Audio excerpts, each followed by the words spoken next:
Começando mais um bate-papo Brasil 200, Denis Salvo apresentando. Hoje aqui com o professor de Filosofia e História, Jonathan Godoy.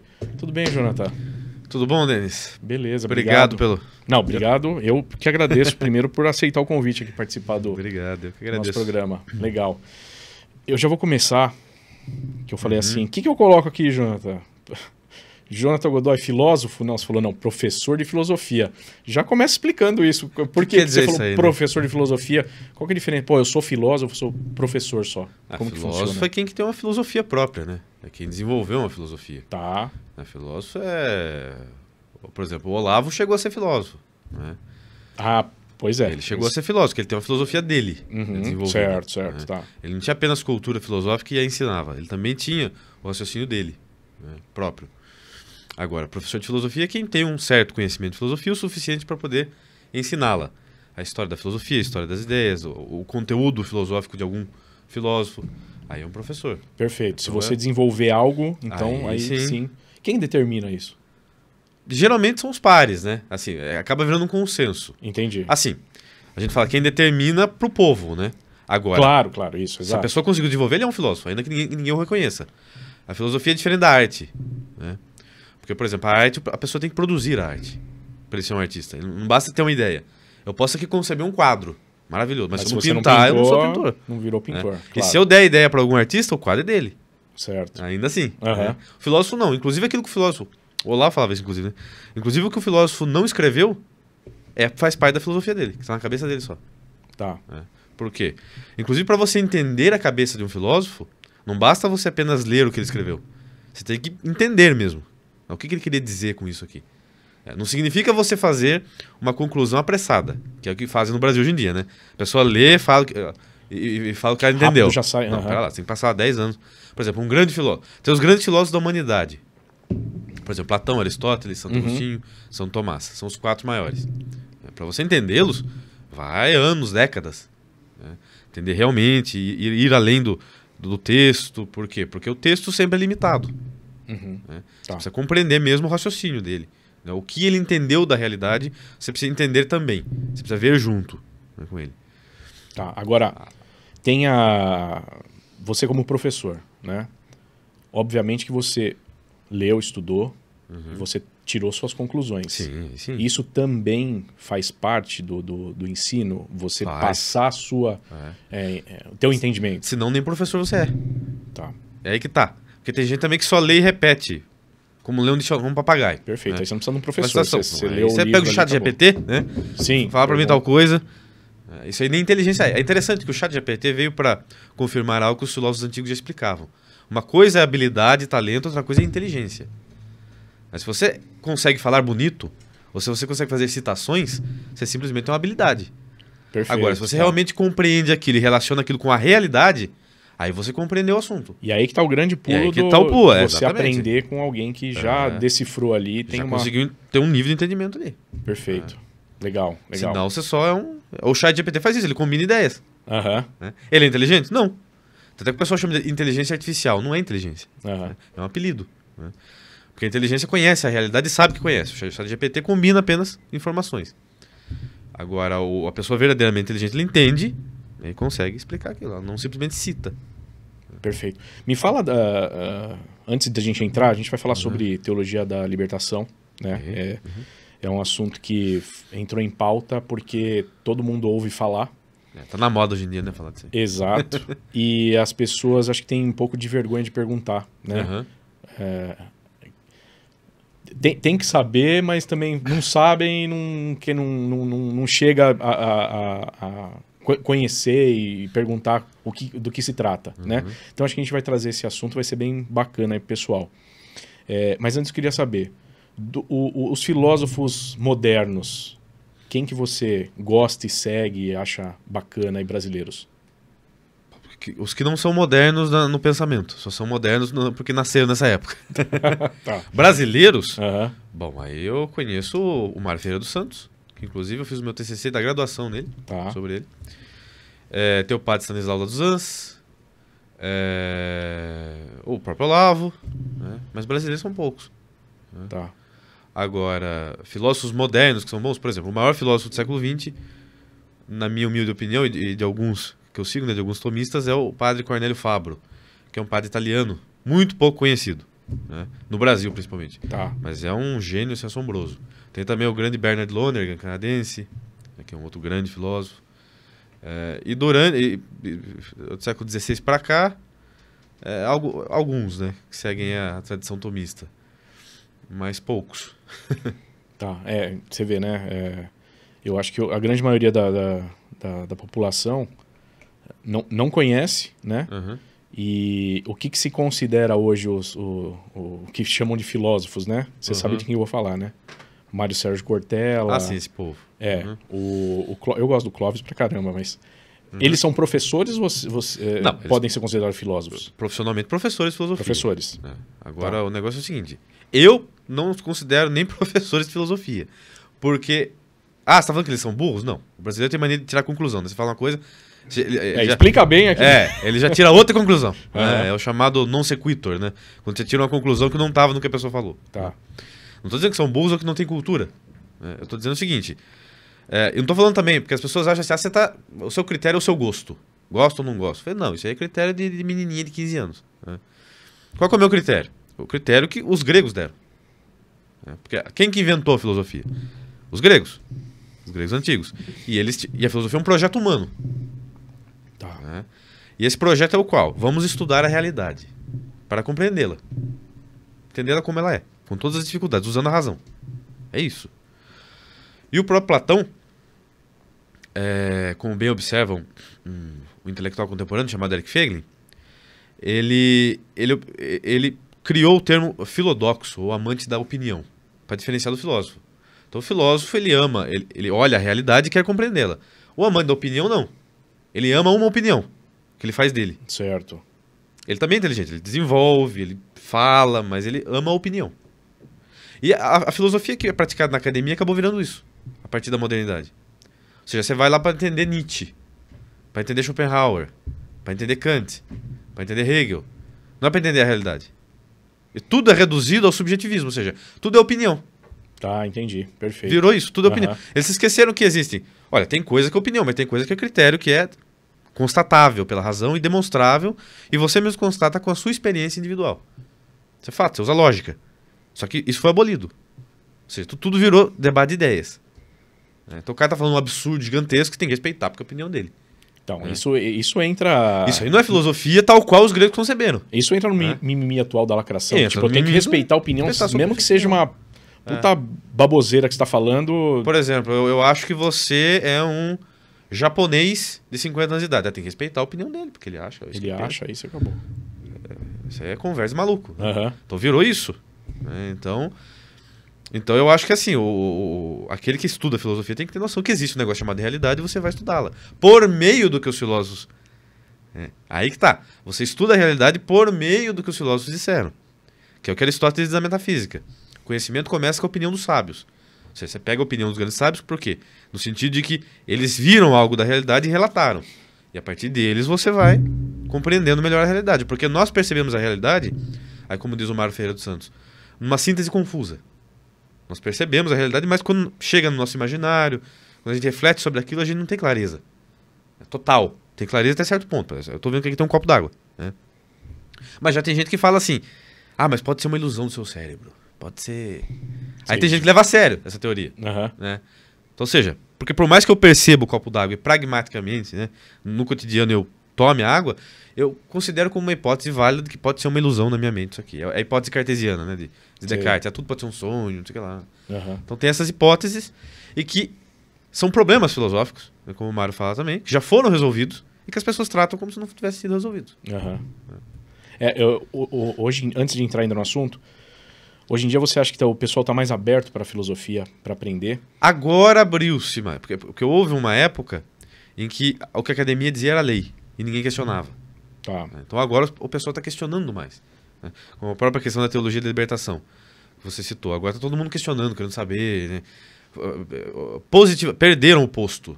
Os acadêmicos estritos perderam o posto de deuses intocáveis deles, que tudo que eles diziam era lei. Agora o povo está Mas ainda está muito confuso. O povo ainda estuda muito pouco. Geralmente eles aderem até uma ideia correta, mas por gosto. Tá.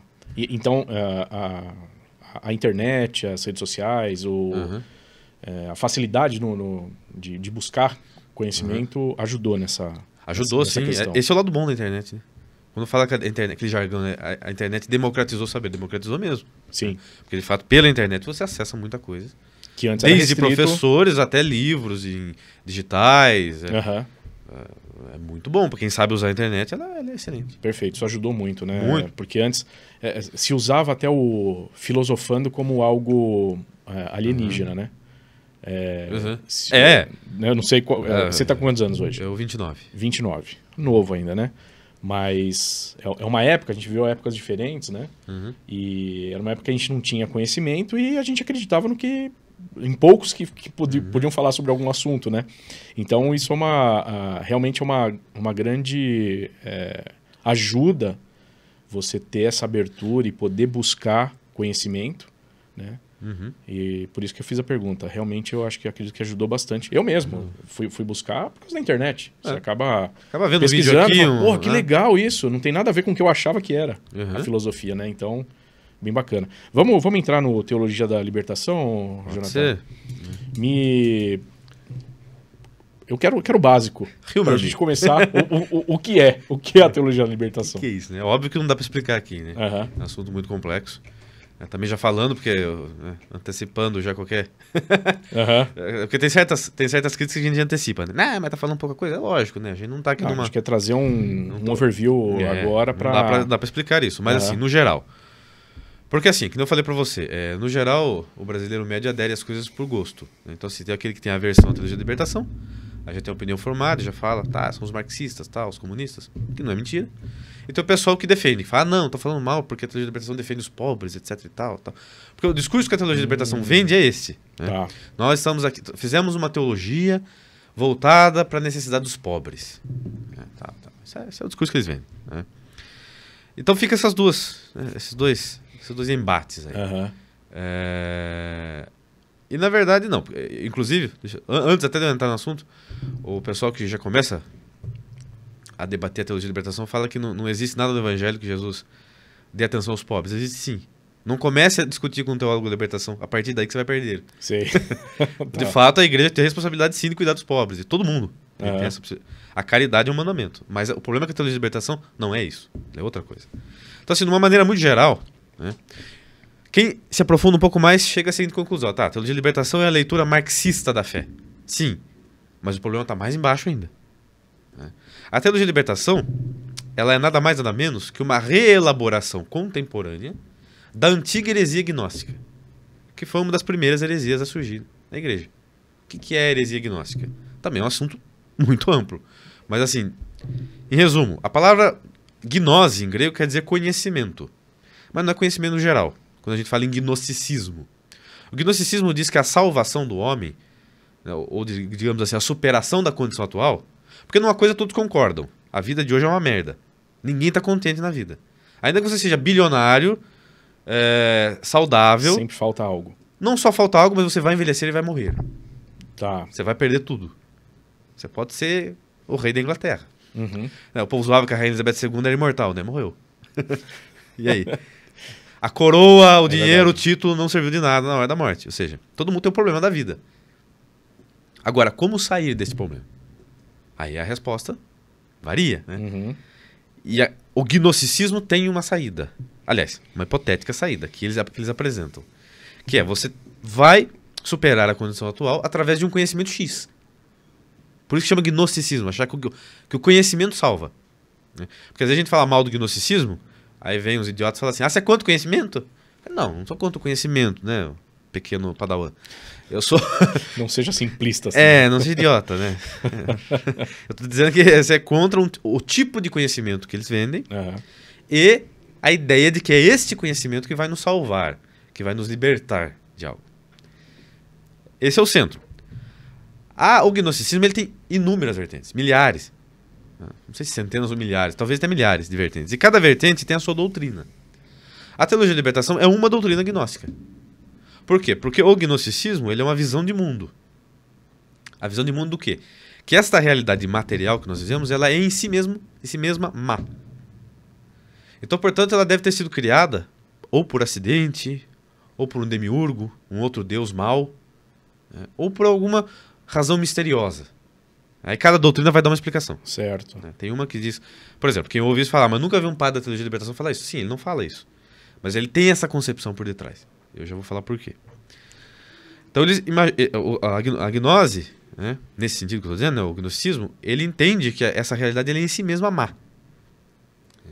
E o que vai nos libertar dessa condição é descobrir primeiramente, de que todos nós somos um pedaço do divino. Porque a gnose, o gnosticismo acredita que no princípio tudo era um. Havia um uno, um ser divino. E desse ser divino surgiu essa realidade. Então nós somos pedaços. Certo, tá. Então, ora eles são literalmente panteístas, quer dizer, tudo é Deus. Ou ora eles são mais sutis, panenteístas. Que quer dizer, não é que tudo é Deus, mas existe uma centelha divina em cada um de nós. Tá. E a matéria que nos envolve nos separa. Ou seja, o problema está na matéria. A matéria que faz com que eu seja um homem, você seja um homem. Agora, injustamente, a matéria envolve uma outra centelha divina e faz dela ser um gato. Ou uma árvore. Ou dentro da própria humanidade, né? Uns são pobres, outros são ricos. Ou seja... Certo, essas diferenças... As diferenças são... O problema vem da matéria e depois da nossa ignorância. De achar que essa diferença é real. Né? Então, por exemplo, já vou dar uma dica. Daí que vem a ecologia. Tá. Por que você tem... Você tem o Leonardo Boff, que é o mais famoso teólogo da libertação do Brasil, abraçado com uma árvore. Uhum. Por que ele está abraçado com uma árvore? Porque ele considera a árvore como alguém igual a ele. Entendeu? Tem uma centelha divina ali. A teologia da libertação é a versão latino-americana desse movimento, que é o renascimento gnóstico, agora do século XIX e XX, mas que na Europa se chama Nouvelle Théologie. Tem uma outra roupagem, mas essencialmente é a mesma. Houve alguns teólogos dessa Nouvelle Théologie na Europa que defenderam já essas ideias em essência, como por exemplo Karl Rahner, que é muito famoso, que é tido como um deus nas universidades, né? Teilhard de Chardin, que é um outro filósofo francês que tem essa ideia do Cristo cósmico, que tentou unir evolução com o cristianismo e virou um caos, falando que... exatamente essa ideia, né? A matéria vai evoluindo para atingir consciência de que ela veio de Deus. Tá. Então a teologia da libertação ela tem isso, ela acha que você é um pedaço do ser divino, cada um de nós, e que vai evoluindo ao longo do tempo numa lei que existe no universo, e aí a filosofia moderna ela é essencialmente gnóstica, porque ela acha isso. E ela vai evoluindo para atingir a consciência. E quando atinge consciência, toma consciência do que é. Só que essa consciência ainda é limitada. Precisa evoluir mais um pouco para você saber que no fundo todo mundo é a mesma coisa. E todos iremos nos dissolver no todo, um dia. Para voltarmos a sermos um com o todo. Também, em essência, é a ideia hinduísta, por exemplo. Né? Os hindus falam do Atman, que é a alma que tem que se dissolver no Brahman, que é o ser divino. Por quê? Porque ele está dividido. Você falando, tem umas correlações, né, com... Quem tem um pouco de conhecimento sobre isso já vai exato. Visualizando isso. Uhum. Né? Então, assim, você tem que se dissolver no todo. E é por isso que a teologia da libertação ela vem com esse diálogo também de ecumenismo. Por quê? O que é o cristianismo? O cristianismo acredita num Deus pessoal, né, que é uma trindade, que é o ser, e que criou o universo do nada que não seja ele mesmo. Né? Ou seja, criou as coisas que são inferiores a eles e distintas a ele. É por isso, inclusive, que a filosofia atomista é a única que explica a realidade sem cair no panenteísmo ou no panteísmo. Porque ela diz o seguinte: nós participamos do ser sem ser o ser. Participamos do ser de Deus sem ser Deus. Lógico que isso aqui é algo muito complexo para explicar aqui, mas você imagina mais ou menos o Sol. A luz do Sol, ela produz calor e mantém o calor. Mas o calor é diferente e inferior à luz. Assim Deus nos cria, mais ou menos. É uma analogia. Analogia limitada, óbvio, mas é uma analogia. Então Deus nos cria, nos mantém, mas nós não somos Ele. Certo? Essa que é a noção cristã. E aí, Deus cria o homem, e o problema da realidade não é que a matéria em si é má. A matéria não é má. Parêntese. Platão, que não era cristão, nem judeu, ele já havia, com a filosofia, ele e Aristóteles, descoberto e constatado de que o ser em si não pode ser mal, o ser se identifica com o bem. É uma equaçãozinha até que eles fazem, que é simples, porém eficaz. Eles falam assim, tudo que você classifica como bom, é. Tudo que você classifica como mal, não é. É uma ausência. Por exemplo, a doença é a ausência de saúde, não o contrário. Então, tudo que é mal é a ausência de um aspecto de uma perfeição do ser. Uhum. Então, assim, como a escuridão ela não tem substância, ela é a ausência da luz. Bati no microfone. Tem problema. Ela é a ausência da luz, ou o frio é a ausência de calor. O mal é a ausência de bem. Então, por tudo que é, em si é bom. Então, ou seja, a matéria não pode ser em si mesma má. É contraditório, racionalmente falando. O homem, a vida humana, o corpo humano não podem ser em si mesmo maus. Né? Agora, por que há o mal no mundo? É a hora que eles falavam, não sei. É aí que chegou num... Aí chegou o cristianismo. O mal existe por causa de um negócio chamado pecado original. Então, o pecado original cometido pelos nossos primeiros pais, que é o que desestruturou o nosso ser e a própria criação, e por isso existe o mal nos seus diversos níveis. Né? E Jesus se encarnou, é o próprio Deus, é esse Deus, esse ser, na segunda pessoa dessa trindade, que se faz homem para pagar os nossos pecados, para nos reconciliar com ele por causa do pecado. Né? Então, essa é a base da fé cristã. Sim. A teologia da libertação não acredita nisso, acredita que nós somos uma centelha divina, está evoluindo, e Jesus era alguém que tinha uma consciência mais elevada. Que anunciou a todos que nós somos a centelha. Então, por exemplo, mas Jesus falou, eu sou Deus. Ele falou porque ele descobriu, você também é. Seria mais ou menos como um hindu interpretaria. Entendeu? Por isso que eles são ecumênicos, porque eles falam assim, cada religião é uma expressão cultural e temporal dessa relação com o divino. Perfeito. Se você ouvir Entendi. um teólogo da libertação, ele vai falar isso. Né? Inclusive teve um bispo, que eu não me lembro o nome, também não é bom citar. É. Ele estava junto com... Né? Como é que é? Em silêncio me deito, sem processo me levanto. Ele, junto com o pai de santo, Uhum. ele falando isso, que a religião nasce da experiência do homem com o divino. Ou seja, ele acabou de falar ali que ele não é católico, ele acredita nisso. Né? Sim. Então eles acreditam que todas as religiões são experiências, tem um homem, ou um grupo de homens, Uma experiência pessoal. que tem uma experiência pessoal com o divino e anuncia essa experiência. Só que anuncia na sua cultura, Certo. se expressando culturalmente a seu modo. Entendeu? É por isso que os teólogos da libertação, por exemplo, eles desprezam os sacramentos. Porque para eles o sacramento é um símbolo Perfeito. cultural. Entendi. Uhum. Por isso que eles defendem, por exemplo, o casamento gay. Aí você fala, mas tá na Bíblia. Tá no documento do Papa. Eles vão falar assim, isso é a expressão da época deles. Agora a realidade mudou, nós temos que atualizar a mensagem de Cristo. Certo. Para as necessidades de hoje. Aí o discurso é marxista. Por quê? Porque o marxismo se adequa a isso. A essa concepção. Então, eu ia perguntar da relação marxista, né, com a... Teologia da libertação. Exatamente. Isso foi feita uma analogia? Foi, porque... Mais ou menos. Porque não tem porque nada a ver uma coisa com a outra, né? Porque Marx ele diz o seguinte, só existe matéria. Então, querendo ou não, ele repete o que a gnose diz. Porque ele fala assim, apesar de ele não acreditar no ser divino, ele acaba divinizando a matéria. Tá, entendi. Se tá. só existe matéria, então o Deus... Então é um panteísmo, porque todo mundo é a mesma coisa. Aham. E a matéria divide. Então a gnose, ora ela é espiritualista, como os cátaros, por exemplo, que falava assim, já que o problema é a matéria que divide, vamos renegar a matéria. Vamos se castrar, praticar aborto. Qualquer semelhança com o mundo de hoje não é mera coincidência. Aham. Vamos praticar contracepção, vamos morrer de fome, porque praticar jejum, porque a matéria é má. Agora, ora, ela é materialista, porque eles falam assim, já que a matéria é o problema, então vamos criar condição na matéria para que todo mundo seja igual. Que aí é onde entra os E marxistas. aí é onde entra o marxista. E é mais Entendi. gostoso ser assim, né? Entendi. É mais... É, não tem que fazer jejum, não tem que cortar o próprio saco. É né? mais, é mais bonito, né? É mais agradável. mais né? tranquilo. Soa melhor. É, exato. Então, tem mais aderência por causa disso. Nossa, mas, bicho, dá uma volta, mas realmente Você vê que- se encaixa no final ali. Perfeitamente. Né? Aí, qual que é o discurso? Aí ele pega toda a leitura marxista de análise da sociedade, da economia, e fala, a economia prejudica os pobres aqui, e fica nesse discurso puramente social. Por que fica puramente social? Porque eles têm esse background ontológico, que é de achar que realmente a gente tem que resolver tudo aqui.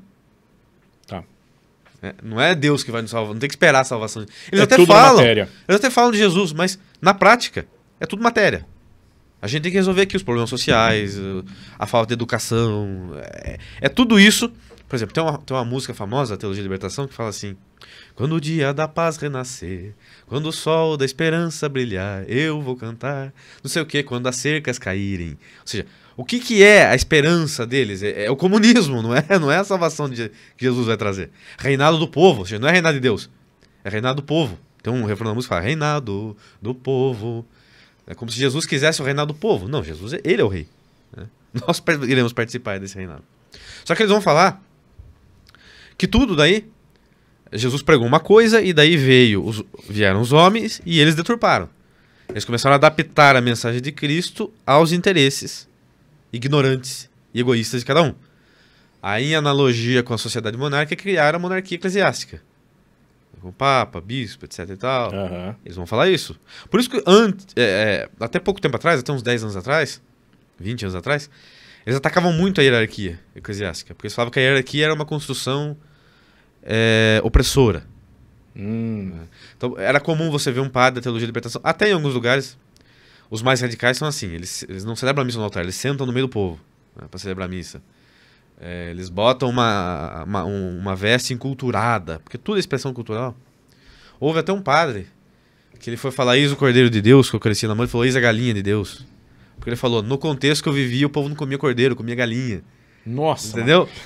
Porque vai virando esse salseiro, né? Que loucura. Por quê? isso. Porque você tirou o cerne. Aham. É por isso que 90%, não vou falar todos, porque, né, mas 90% dos clérigos, sejam padres ou bispos, que são adeptos da teologia de libertação, eles têm problema moral.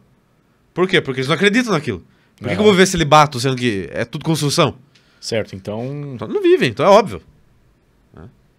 Agora, isso é aceito dentro da igreja?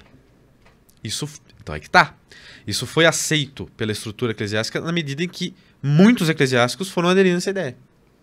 Isso não foi ceifado logo de cara, assim? Não foi. É que tá. E Porque aí demorou-se para perceber o problema. Tá. Isso foi Quando acontecendo meio que sem o pessoal perceber, A hierarquia sem a mais hierarquia alta perceber. não foi percebendo e isso foi tomando as bases. Eles fizeram o trabalho de base político. Né? Na política eles são bons. Exato. Então eles foram crescendo. Quando chegou, por exemplo, em 1992, o cardeal Ratzinger, né, que o Papa Bento XVI na época era cardeal, ele fez um estudo da teologia da libertação e fez o diagnóstico, condenando. Basicamente o que eu falei aqui, ele fala tudo lá, muito bem explicado, só que ele fez o decreto. E aí, você acha que o povo... Mas na prática já Sabe estava alguém obedeceu? Todo mundo já... Né? Não adianta. Né? E aí, quando tentaram agir... Já... É tarde demais. Então, não tem como você desestruturar algo agora, de cima. É só ao longo do tempo ter que esperar esse povo morrer. Né? Para ir substituindo. Agora a gente vê já um movimento de vários padres jovens que estão se formando melhor. Né? Por conta até. Né? Mas, até 15 anos atrás, o único que falava disso era o padre Paulo Ricardo. Uhum. Eu cheguei a comprar os DVDs dele. Eu tinha 13, 14 anos, eu comprava os DVDs dele da Teologia e Libertação para assistir. Então, Jonathan, isso me deixa um pouco intrigado, assim. Se você tem uma hierarquia, você tem praticamente uma monarquia ali, como você mesmo disse, né? Você tem lá É uma monarquia feudal, a igreja. Exato, o Papa, tudo mais, né? Se você tem um comando de cima para identificar isso e eliminar, como que não se conseguiu fazer algo desse tipo? Essa é a grande pergunta. Ou isso Eles foi tinham tudo para conseguir. Ou teve uma conivência e falou assim, não, eu acho que houve deixa tudo, assim né? que tudo bem. Eu não né? posso afirmar categoricamente, por quê? Porque isso vai ter que estudar muito a fundo a história, Tá. as personalidades, os papos. Não dá para saber. Eu não vou ser leviano aqui. Uhum. Mas eu acho que é uma mistura de tudo. Entendi. A burrice, a preguiça, a ingenuidade, a malícia da parte de muitos. Então, assim, mistura. Os meio bispos, que foi fazendo... acho que houve tudo e daí quando viram a situação. É que destruir é muito mais fácil que construir. Substituir também, né? Também. Você tá pegando uma estrutura já formada, né? De anos e anos, né? E Aí com uma tradição... E se substitui por algo, né? Então, parece que o movimento acaba parecendo que é normal isso. É para onde a igreja está caminhando. Mas não é. Né? Foi um plano, né? Por exemplo, até a Bella Dodge, que é uma americana, que ela chegou a trabalhar para a KGB, ela falou que ela mesma colocou nos seminários infiltrados da KGB para pregar a teologia de libertação. Então, ou seja, enquanto ele era seminarista, ele estava quietinho. Ordenou padre, pronto. Aí ele começa a destruir. Pô, ele já tem a então, base houve que ele também precisa. uma ação política real por parte da União Soviética. Pô, porque o poder da igreja é gigantesco, né? Então, Era, mas eles foram conseguindo, por baixo, infiltrar E foram. Nossa, olha... De diversas maneiras isso ocorreu. Óbvio, né? Tô aqui te entrevistando e a gente tá batendo um papo aqui, mas não tinha esse conhecimento. É impressionante, cara. É impressionante. Muito de destruir, porque daí a pessoa ela não é católica, ela não é nem cristã e acha católica. Perfeito. Porque uma pessoa que na cabeça dela, ela tem essa cosmovisão da teologia da libertação, ela não é nem cristã. Sim. Muito menos católica. Não tem nada a ver os reais ensinamentos, né? Um pastor protestante, que seja ele calvinista ou arminiano, ele é muito mais católico que um padre da teologia da libertação. Ele não é padre, mas a mentalidade dele é mais católica. Por quê? Porque o essencial da... Por exemplo, ele acredita que Deus é uma trindade, ele acredita que Jesus é o Salvador. Então, isso aí... Nossa, impressionante. E você tem noção em porcentagem, vamos assim dizer, de quanto você tem de padres que pregam a teologia? Por exemplo, no Brasil, eles ainda hoje são maioria. Maioria? São maioria. Porque eles foram formados assim no seminário. Nos seminários já foram formados já dessa desde forma. a década de 70, 80. Nossa, então... Agora que a coisa está mudando, que eu estou dizendo. Sei. Mas, por exemplo, da década de 70, da década de 2000... Porque você está falando de 92 que foi feita essa carta aí do 92 já 16. tinha tomado conta. 92 já era metástase. Já foi. Entendeu? Vamos botar a quimioterapia agora não adianta mais. Já tá tomado. Nossa, que loucura. O mesmo movimento, da mesma forma como as universidades foram tomadas, o clero também. Então, assim, não é que a maioria é de sentar no chão e celebrar a missa ali no chão, entendeu? Esses são os radicais. São aqueles que gostam até da estética. Mas a maioria tem essa mentalidade, entendeu? A não ser aqueles que eram muito santos e falavam assim, eu não tô entendendo nada, mas não acredito no que eles estão falando. Eu acredito. Não é por aí. Eu acredito no catecismo.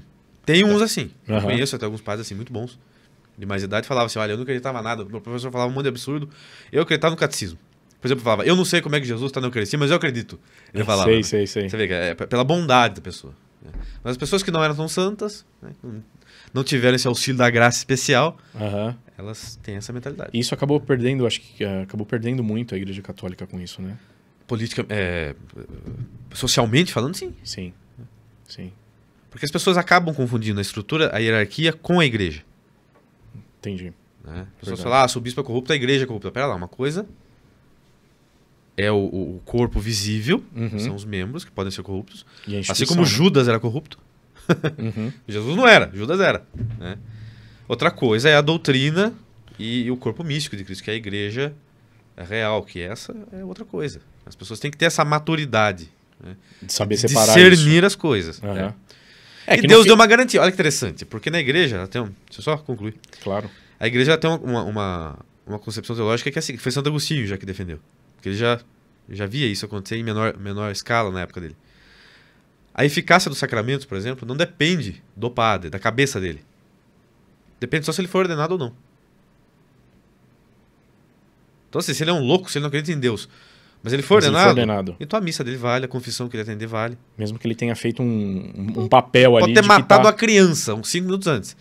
Ele vai pro inferno, ele está se condenando. Ele vai prestar conta com Deus. Mas a missa que ele celebra é válida. É uma garantia que Deus deu, porque se dependesse das pessoas, acabava a igreja. Não tinha nada, né? Simples. Dependesse da cabeça dos padres, acabava a igreja. Mas o que eu ia falar é o seguinte: as pessoas acreditam na pessoa como autoridade. E dentro da igreja, o padre deveria ser assim. Que está falando ali e colocando os pontos, né, dele, as pessoas estão seguindo uma autoridade. Né? Então, a instituição em si se torna a autoridade que está ali falando. Né? Mesma coisa dentro de uma sala de aula. A instituição pode ser maravilhosa, mas na hora que o professor está falando, dando uma aula ali, você está acreditando nele, no que ele está falando. Claro, né? A igreja sofre, claro, com isso. Então, isso é um grande problema, né? Sim. Olha que interessante, o São Pio X, Papa, falava, já na época dele, início do século XX, ele falava, os piores inimigos da igreja estão dentro dela. O Papa São Pio X falou isso. E estão. E o Papa Bento XVI, inclusive, um pouco antes de se tornar Papa, na última via sacra pública, acho que foi em 2004, do Papa João Paulo II, ele já estava muito debilitado, ele não pôde ir. Então ele substituiu o Papa, feito no Coliseu. E uma das reflexões foi quase um desabafo dele. Ele falou assim, que ele foi falar do joio e do trigo. Ele falou, Senhor, às vezes nós percebemos que tem mais joio do que trigo dentro da igreja, mas dá-nos força para continuar. Porque tem mesmo, mas o trigo está ali. eu acho que para quem realmente acredita e está dentro da instituição e sabe todos os preceitos e tudo mais, deve ser complicadíssimo, né? Claro. Deve E ser assim, bem duro. um conselho que eu posso dar pra quem estiver ouvindo, que a pessoa pode falar assim também, mas por que eu devo acreditar no Jonathan? É a palavra do padre contra do Jonathan. É muito simples, não precisa acreditar em mim. Tem o catecismo. Aham. O catecismo, a doutrina da igreja está consolidada pelos concílios e pelos papas. Está tudo no catecismo. Leia lá. Tem o catecismo na sua casa. Se o padre falar algo contra o catecismo, você ignora. É o catecismo que é a sua pedra, a sua rocha. Foi feito ao longo dos tempos. A igreja não pode se contradizer. Mas qual que é a idade do catecismo? O último é do João Paulo II, de 92. 92. Tá perfeito, não tem... Isso não foi Não. alterado. Mas será que não tem... vou dar um exemplo, tá?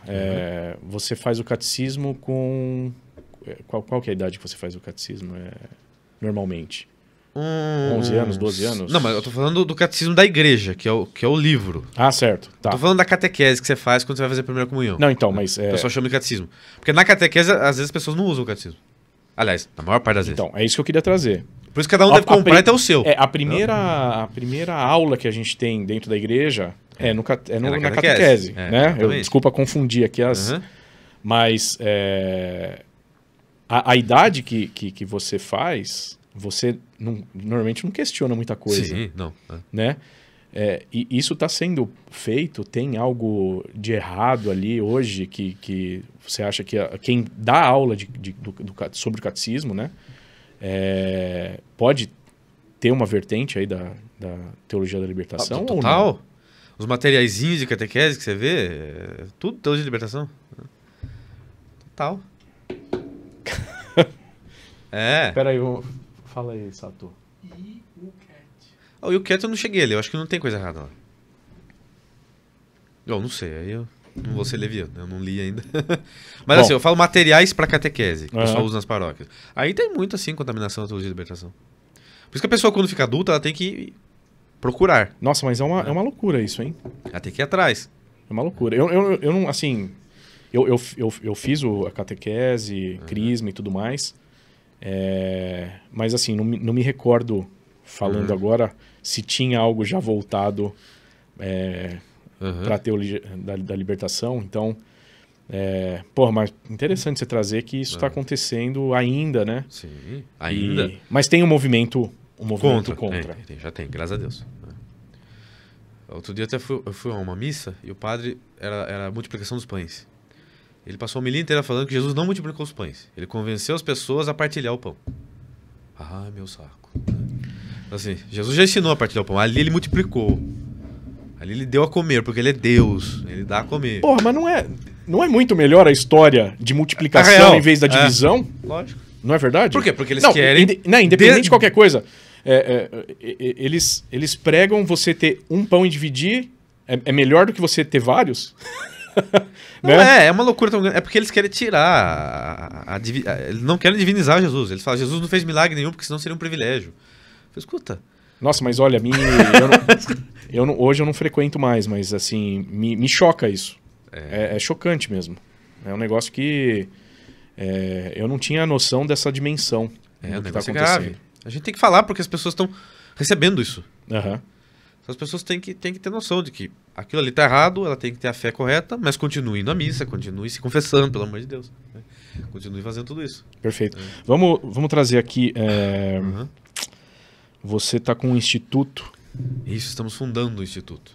Está fundando o instituto. Em Campinas. Legal. Qual que é o intuito, objetivo? Fala um pouquinho dele. Ensinar em Campinas. Em Campinas, Legal. Vamos fundar agora. Se tudo der certo, se a sua alvará da prefeitura sair a tempo, vai sair em abril, né, início de abril já. E vai ser um instituto com o intuito de ensinar filosofia de qualidade, ensinar história de qualidade e matérias culturais em geral. Idiomas, inclusive, história da arte. Pô, legal. Vamos selecionar, né, eu vou ser o coordenador, né, vamos selecionar um bom time de professores para realmente ensinar algo sólido para as pessoas. Né? Porque há essa necessidade, né? E aí... Com certeza, isso tem que se disseminar cada vez mais. Eu acredito que essa busca aí do conhecimento. É importantíssimo existirem institutos sérios, né? Sim, Escolas com certeza. sérias. Porque a internet, ao mesmo tempo que veio trazer uma abrangência maior em relação a você conseguir informação, também tem um monte de merda, né? Sim, mas... esse é um ponto que a gente até esqueceu de falar, né? Porque você fala assim, tem o ponto bom que agora todo mundo tem acesso. Tem acesso. E muitos professores podem falar, e muitas pessoas podem ter acesso a esses professores. Mas um louco também pode pegar, Mas um gerar um louco também conteúdo pode ali falar. e colocar e se achar que é aquilo mesmo. Exatamente. E aí as pessoas ficam, e aí? Né? Fica essa Que confusão. tá certo, não tá? Isso é real, não Aí, é? aí não tem o que fazer, né? Depende muito do bom senso quem ouve. Claro, claro. Ah, tem um critério também. Assim como a igreja tem o seu critério, que é o catecismo, filosofia também tem. Os grandes mestres. Uhum. Que eu falei, Platão, Aristóteles, Santo Agostinho e Santo Tomás. O resto é comentário. Ou é comentário ou é sacanagem. Tá. Se pegar os modernos aí, tá com sacanagem. E quando eu digo estão com sacanagem, tem coisa aproveitável. Mas, no geral, eles estão com sacanagem. Tá, você não citou Marco Aurélio em nenhum momento. Marco Aurélio, imperador? Ele Não chega a ser Não uma chega a figura... ser. Ele é estoico, né? O estoicismo não é algo... Ele tem um valor histórico. Tá, Né? Mas, assim, ele não é um grande sistema filosófico. entendi. É uma coisa bem pequena, bem Isso modesta. é um papo pro próximo programa Pode aqui. ser. Ou, né, Pode ser. inclusive, convidei o Jonathan para fazer parte do Brasil 200, aí trazer alguns assuntos aí filosóficos para nós. Acho que você aceitou, né? Sim, Então que bom, então tá bom. tá aceito. Legal, Jonathan. Agradeço aí, vai ser muito legal a gente trazer aí alguns assuntos. O estoicismo é um que eu comecei a seguir algumas coisas, alguns vídeos e tal. Acho muito legal. Ah, coisa interessante, sim. Né? Só que eu tô dizendo o seguinte, ele não chega nem a ser um filósofo mediano, é um filósofo pequeno. Sei. Marco Aurélio, ou mesmo Sêneca. Mas eu quero trazer. Eu quero Sim, trazer isso, né? pode discutir, claro. Porque é muito válido o pessoal entender Claro. essas diferenças, né? Da filosofia, dos próprios filósofos, né? Me surpreendeu muito você nem citar Marco Aurélio e que, para mim, na internet é o... Tá bombando, porque é mais fácil. É simples de entender, realmente, né? Mas a gente traz esse assunto mais a fundo. Jonathan, só queria agradecer, cara. Foi bom demais aqui. Me esclareceu, aposto que esclareceu a Espero dúvida ter de ajudado. muita gente aqui que gostaria de saber do assunto. E fiquei surpreendido mesmo com toda essa informação. E meio chocado mesmo, cara. chocante, bem né, forte o quando você ouve a negócio. primeira vez. Mas obrigado. De nada. Quem Obrigado. quiser acompanhar meu trabalho, também Claro, por favor, saber deixa mais do Instituto, teu Instagram, as me redes. siga no Instagram, Godoy com i, .jonathan, Jonata. Perfeito. Muito bom. Obrigado. Até a próxima. Valeu, querido. Obrigado. Em breve. Espero que vocês tenham gostado. Siga a gente nas redes sociais, compartilha, comenta. E até o próximo programa Bate-Papo Brasil 200. Um abraço. Abraço.